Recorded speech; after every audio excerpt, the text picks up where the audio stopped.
Bonjour Audrey Bélim. Bonjour. Merci beaucoup d'être notre invitée. Vous êtes sénatrice socialiste de La Réunion, vice-présidente de la délégation sénatoriale aux Outre-mer. On va évidemment revenir sur les problématiques spécifiques des Outre-mer puisque c'est aujourd'hui qu'a lieu la journée des maires d'Outre-mer. Mais d'abord, on va regarder ensemble, comme tous les jours, 3 titres de la presse régionale. D'abord, la une du Dauphiné. Fusillade à Grenoble. La victime aurait 12 ans, un mineur non accompagné qui serait âgé d'environ 12 ans et dont l'identité n'était pas confirmée hier a été touché par au moins 3 balles à Grenoble. Est-il une victime collatérale du trafic de stupéfiants? C'est ce que l'enquête dira.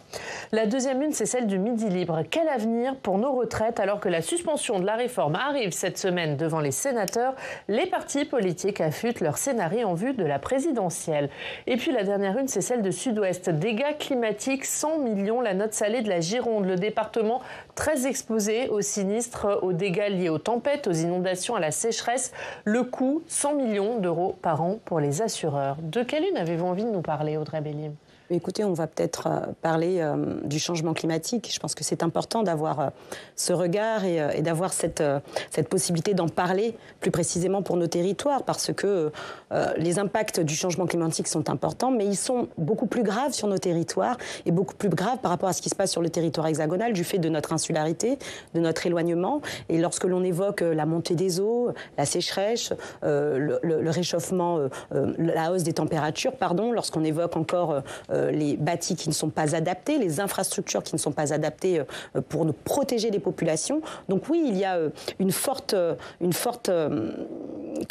fort besoin en tout cas d'adapter les infrastructures de protection pour protéger les populations. Et or, elles le sont suffisamment. C'est d'ailleurs l'un des thèmes de la journée des Outre-mer aujourd'hui, ces règlements climatiques. Les spécificités des Outre-mer, elles ne sont pas suffisamment prises en compte? Exactement, il n'y a pas d'adaptation. Ce qui est très drôle, c'est que par exemple, moi, depuis La Réunion, je suis dans l'hémisphère sud.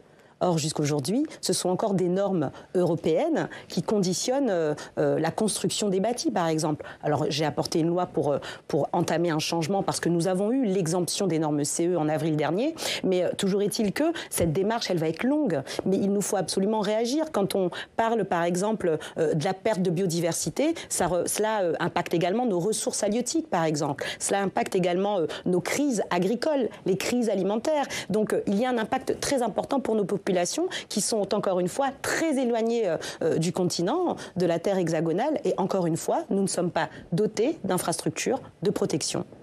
On va évidemment revenir tout au long de cette interview sur les problématiques des Outre-mer. Outre-mer touchés comme l'ensemble du territoire par le narcotrafic. On a vu encore ce qui s'est passé ce week-end à Grenoble, à Marseille. Est-ce que le narcotrafic gangrène le pays aujourd'hui? Bien sûr, c'est extrêmement incompressible et en même temps, il nous faut trouver un moyen de lutter contre cela. Je salue réellement la loi portée par Jérôme Durain, mon collègue sénateur, qui pose un cadre national extrêmement fort. Cependant, lorsque l'on regarde les Outre-mer, il faudra absolument l'adapter. Nos territoires, là où ils sont, dans les bassins où ils sont positionnés, sont des territoires stratégiques. Et les narcotrafiquants, bien sûr, eux, ce qu'ils veulent, c'est contourner les contrôles. Et donc, ils utilisent ces emplacements stratégiques pour pouvoir finalement alimenter l'Europe. Les Antilles, par exemple, sont devenues réellement des zones d'impact impressionnants. La Guyane est une zone de transit. Et La Réunion également, même si ce n'est pas aujourd'hui encore, et heureusement, un hub international de narcotrafic, mais il y a des entrées de plus en plus importantes de cocaïne, d'héroïne, de drogue de synthèse, des choses que nous ne voyions pas auparavant. Et donc, il nous faut absolument un cadre qui soit adapté à nos spécificités, et c'est pour cela qu'on demande un renforcement des forces douanières, un renforcement des contrôles navals. Il nous faut absolument lutter beaucoup plus fort contre le blanchiment monétaire. Donc, il y a réellement ce cadre qui a été posé, que nous saluons et que nous attendons avec beaucoup d'impatience parce que nous voulons protéger nos populations qui sont encore une fois avec des indicateurs sociaux que tout le monde connaît, je ne vais pas le répéter, mais il est vrai que le fort taux de chômage, la précarité, finalement, sont des lieux où se favorise le trafic, où il est plus facile de recruter, etc., etc. Donc, le narcotrafic est un véritable danger. Et là où nous sommes, dans les territoires ultramarins, dans nos bassins, nous devenons des positions stratégiques pour les narcotrafics. Donc, il faut investir et il faut engager une lutte très importante dans nos territoires. Un mot sur les questions budgétaires qui sont actuellement en cours d'examen au Parlement. Le Sénat qui va donc examiner cette semaine en séance le budget de la sécurité sociale. En commission, les sénateurs ont rétabli la réforme des retraites sans grande surprise. Qu'en dites-vous? La victoire a été de courte durée pour les socialistes? Alors on a cette chance d'avoir cette chambre bicamérale et ces navettes et cette commission mixte paritaire et finalement ce dernier mot donné à l'Assemblée nationale parce que, comme vous l'avez si bien dit, eh bien moi j'estime qu'on voit le retour des horreurs. Bien sûr on parle de la suspension de la réforme des retraites, mais on parle aussi par exemple du gel des prestations sociales ou encore de celui des pensions de retraite supérieures à 1 400 €. Donc il va nous falloir, nous, en hémicycle, avoir des débats extrêmement... qui a été trouvé en commission ce week-end? De geler les pensions de retraite uniquement pour... Moi je pense qu'encore une fois, les efforts ne doivent pas tenir que sur les plus fragiles. Les efforts ne doivent pas tenir que sur les malades. Donc il faut dégeler pour tout le monde. Il faut dégeler. Il ne faut pas... Encore une fois, les plus grandes fortunes, les plus grandes entreprises n'ont pas voulu porter main forte dans l'examen de ce PLFSS. Nous verrons bien quand les dépenses arriveront lors du PLF, ce qu'il adviendra des aides aux entreprises, etc. etc. Mais donc, juste, la ministre des Comptes publics, Amélie de Montchalin, elle dit qu'il y a suspension de la réforme des retraites s'il y a vote sur le budget. Est-ce que ça veut dire que les socialistes vont voter ce budget? Écoutez, cela va dépendre dans quel type de budget va atterrir à la fin. C'est ça aussi qui est important. Ce qui est à noter tout de même, c'est que ça faisait très longtemps qu'on n'était pas revenu à un véritable débat parlementaire, un véritable débat démocratique avec l'absence de l'utilisation du 49.3. Et ça, c'est une chance incroyable que nous avons aujourd'hui afin justement de revenir sur les horreurs que l'on dénonce. Il nous faudra avoir notamment des positions communes avec les autres groupes de gauche ici au Sénat.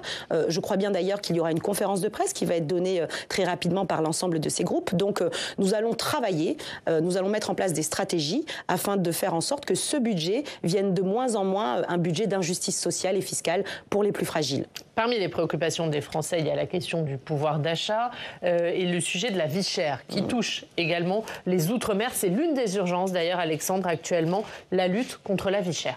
Oui, l'écart des prix entre les produits d'outre-mer et les produits de la métropole n'a cessé de se creuser ces dernières années. Les chiffres sont très inquiétants. Si on prend les produits alimentaires, par exemple, à La Réunion, ils sont supérieurs de 37% par rapport à l'Hexagone, plus 40% en Martinique, plus 42% en Guadeloupe. Alors le gouvernement de Sébastien Lecornu, à peine nommé, a tout de suite mis à l'ordre du jour du Parlement un projet de loi de lutte contre la vie chère en Outre-mer. Écoutons sur ce point la ministre des Outre-mer, Naïma Mouchou. Dans les 3 océans, nos compatriotes attendent une chose simple, que les prix baissent. Ce projet de loi vise donc un objectif simple mais essentiel, corriger une injustice et rendre davantage effective notre devise républicaine en avançant sur le chemin de l'égalité. Car la cherté de la vie, ce n'est pas seulement une question économique, c'est aussi une question de cohésion nationale. Alors l'objectif de ce projet de loi porté par le gouvernement, il est d'abord de respecter un engagement qui a été pris l'an dernier par l'État au pic de cette crise de la vie chère en Outre-mer, à savoir réduire à 20% cet écart des prix entre l'Outre-mer et l'Hexagone. Parmi les mesures de ce texte, un bouclier qualité-prix qui fixe le prix d'un panier de produits de première nécessité. Ce texte, il vise aussi à faire la transparence sur les marges des entreprises commerciales, notamment de la grande distribution. Alors ce sont des mesures intéressantes, mais largement insuffisantes pour les sénateurs qui ont débattu de ce projet de loi à la fin du mois d'octobre. Non, en aucun cas, ce projet de loi ne fera disparaître le phénomène de la vie chère en Outre-mer. Il pourra tout au plus contribuer à améliorer modestement la situation en venant renforcer la législation en vigueur pour faciliter l'accès aux produits de première nécessité et aboutir à plus de transparence. C'est certes mieux que rien, mais tellement insuffisant. Même son de cloche et même déception du côté de la gauche de l'hémicycle sénatorial. Le texte que nous discutons aujourd'hui n'aborde même pas la question des revenus, ni la revalorisation des bas salaires, et encore moins la prime d'activité ultramarine. Alors que les revenus médians en Outre-mer sont inférieurs de 40% à ceux de l'Hexagone, comment dissocier la question de la vie chère de celle des revenus? Alors au final, durant cet examen de ce projet de loi au Sénat, une majorité de sénateurs ont même supprimé certaines dispositions du texte, comme la baisse du seuil de revente à perte, c'est-à-dire le prix en dessous duquel un distributeur ne peut pas vendre ses produits sous peine d'être sanctionné. Avec cet abaissement du seuil de revente à perte, eh bien, le gouvernement voulait baisser les prix, mais les sénateurs ont estimé que cela allait favoriser la grande distribution qui est déjà trop dominante dans les Outre-mer par rapport aux PME locales. Et puis le Sénat a également supprimé un mécanisme qui visait à baisser les frais d'approche, ces frais qui augmentent le prix des produits d'outre-mer, que ce soit les frais de transport ou encore les taxes. Les sénateurs ont estimé que la puissance publique n'était pas assez concernée, en tout cas mise au centre de ce dispositif de baisse des frais d'approche. Donc le texte a été un petit peu vidé de sa substance par le Sénat, même s'il a été adopté par les sénateurs et est maintenant transmis à l'Assemblée nationale. Audrey Bélim, ce texte, il est jugé insuffisant pour lutter contre la vie chère en Outre-mer, mais on a l'impression qu'il est encore plus insuffisant, qu'il a été vidé de sa substance par les sénateurs. Alors le texte, il a tout de même ce mérite de venir poser, de cranter la problématique structurante de la vie chère dans nos territoires. Chose qui n'était jamais arrivée jusqu'alors. Donc ça, symboliquement, c'est très important pour nous parce que ça fait très longtemps que l'on dénonce la vie chère dans nos territoires et finalement ce gap de pouvoir d'achat que nous avons lorsqu'on est ultramarin et lorsqu'on est hexagonaux. Toujours est-il que le texte aurait mieux fait de s'appeler peut-être loi relative à la structuration économique des territoires insulaires, par exemple. Parce que lorsque vous l'abordez, il est extrêmement technique d'une part. Vous parlez effectivement de frais d'approche, de revente à perte, etc., etc. Et ce qui est attendu des ultramarins, c'est juste un impact sur les tickets de caisse, au final. Ils n'attendent que cela. Or, les mesures qui ont été présentées ne viennent pas impacter les tickets de caisse. Bien au contraire, il y a des choses palpables qui sont intervenues. Par exemple, nous avions une procédure très lourde afin que lors d'événements exceptionnels, climatiques, sanitaires, sociaux, afin que les prix soient régulés. Crise du chikungunya, comme par hasard, les prix des répulsifs ont augmenté, ont même doublé. Mais auparavant, c'était le gouvernement qui permettait aux préfets de venir réguler ces prix. Aujourd'hui, grâce à cette loi, on a rétabli la possibilité, enfin on a donné un sens, une définition aux circonstances exceptionnelles, et le préfet aura la possibilité de le faire sans cette procédure qui était extrêmement lourde. Donc ça, c'est palpable, ce sera beaucoup plus simple. Exactement. Mais effectivement, toujours est-il que nous n'abordons pas les sujets concernant la faiblesse des revenus. Or, comment parler de la vie chère si nous ne parlons pas des revenus, si nous ne parlons pas des pensions de retraite, si nous ne parlons pas finalement du pouvoir d'achat et de l'impact que cela aura pour les consommateurs ultramarins. Juste avant de parler des revenus, vous le disiez, il y a des mécanismes assez techniques pour baisser les prix qui étaient prévus par le gouvernement. Mais pourquoi les sénateurs les ont supprimés ? Parce que l'intention était bonne. Parce que, voyez-vous, il y a aussi un gros problème de transparence sur la construction des prix. Et quand il y a un loup comme ça, finalement, ça met les territoires à feu et à sang.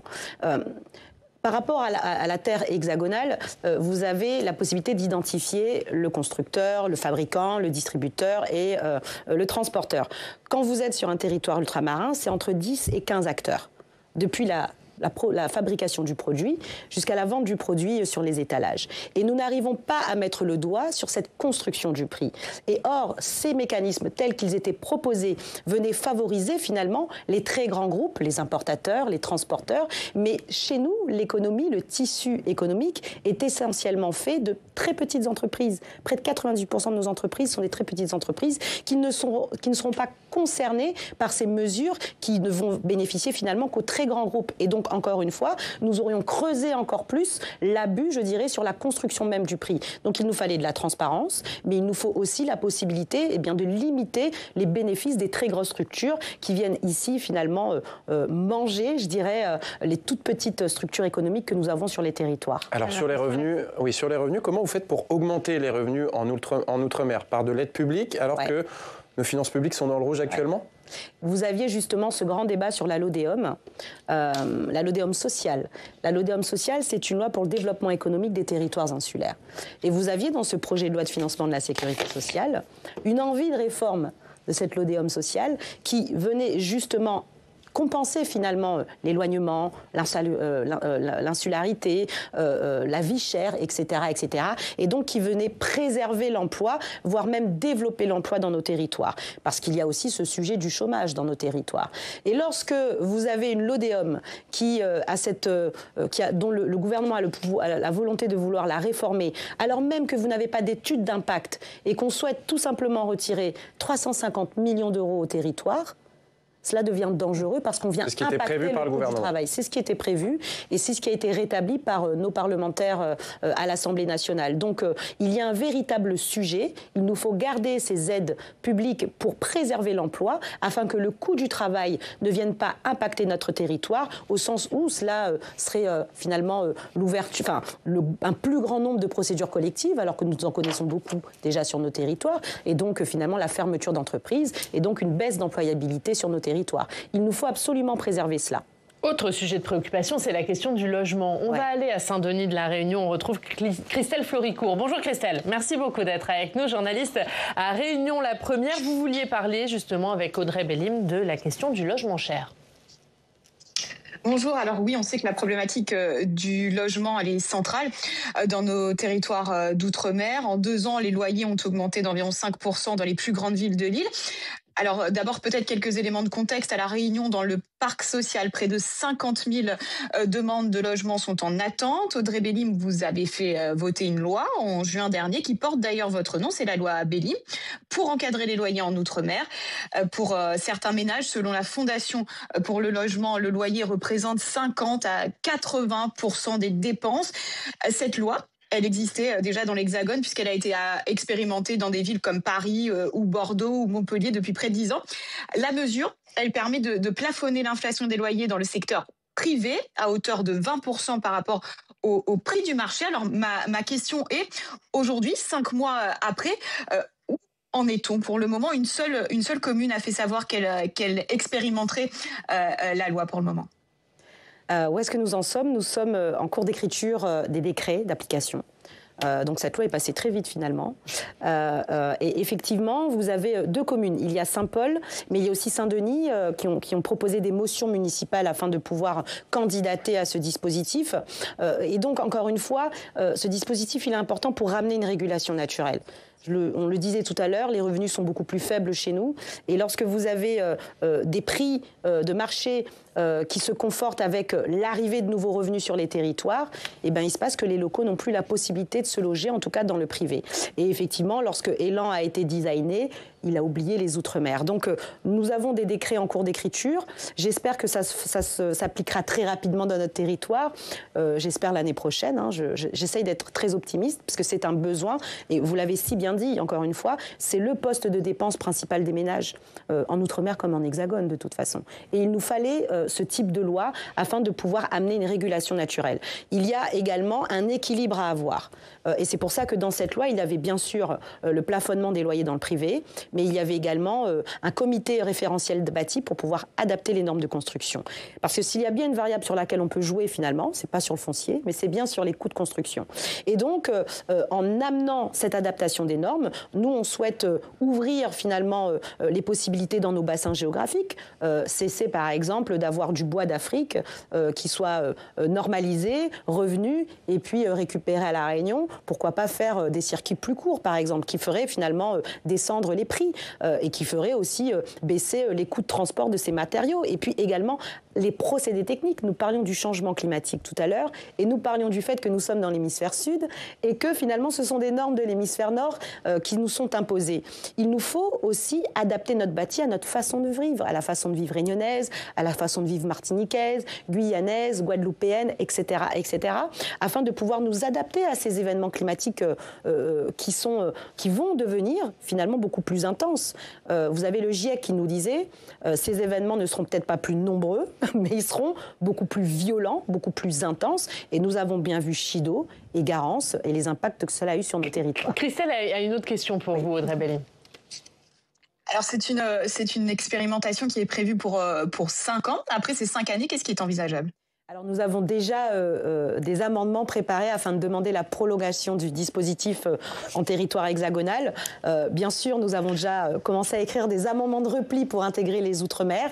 Donc si cette régulation naturelle est bénéfique, telle que le proposent les bilans qui sont faits ici sur les grandes villes où elles sont mises en œuvre, il faudra absolument les faire pour nos territoires ultramarins et éviter la spéculation locative. Merci Christelle Floricourt, merci beaucoup d'avoir été avec nous, journaliste à Réunion la Première. On va rester à Saint-Denis de la Réunion. Bonjour Brigitte Adam, merci beaucoup d'être avec nous. Vous êtes adjointe au maire de Saint-Denis de la Réunion et avec vous on va parler des missions locales. D'abord, expliquez-nous ce que sont ces missions locales et quelles sont leurs utilités.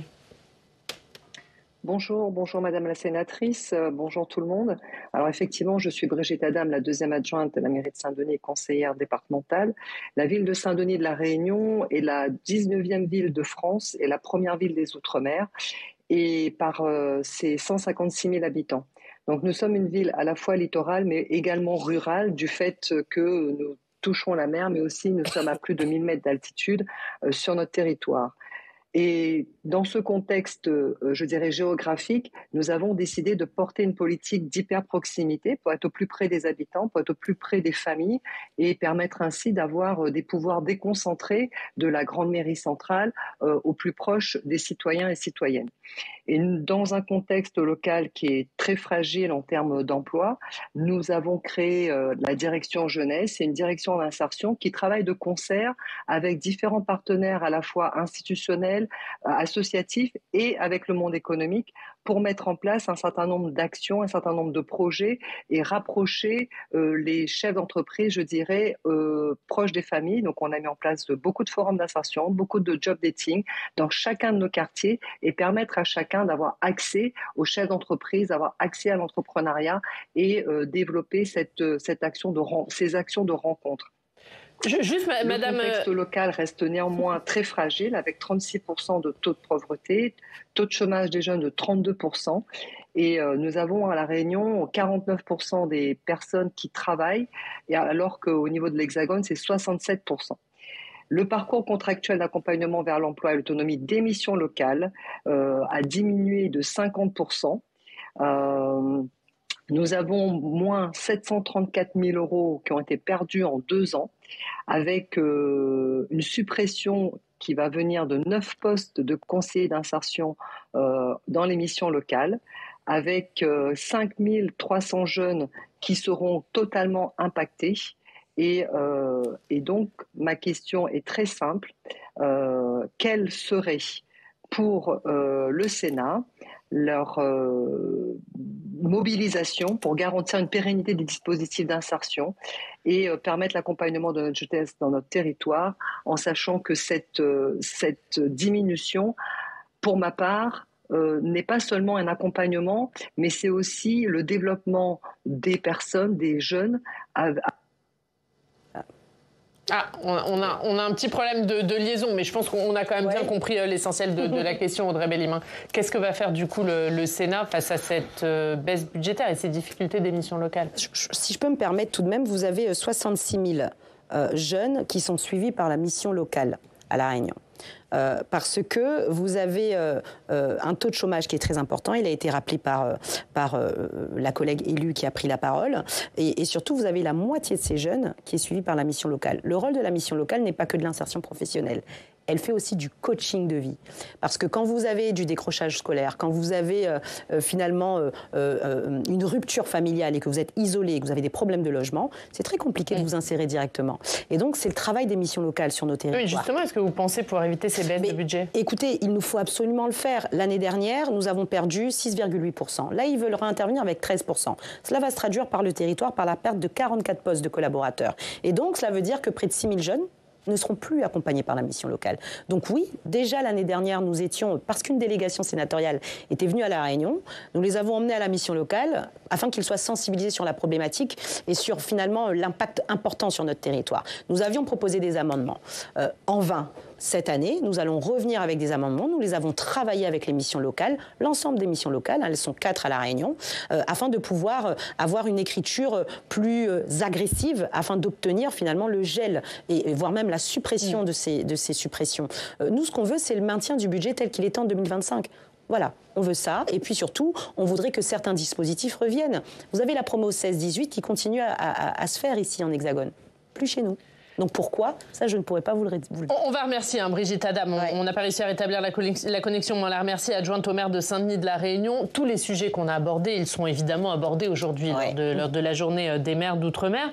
On imagine que vous attendez des réponses du gouvernement. Le ministère des Outre-mer, il a connu une valse des ministres maintenant depuis plusieurs mois. Est-ce que c'est un mauvais signal quand même qu'il vous a envoyé? En tout cas, ce n'est pas un bon signal, ça c'est évident, parce que il y a un désir d'outre-mer qui doit très symboliquement être démontré par le gouvernement.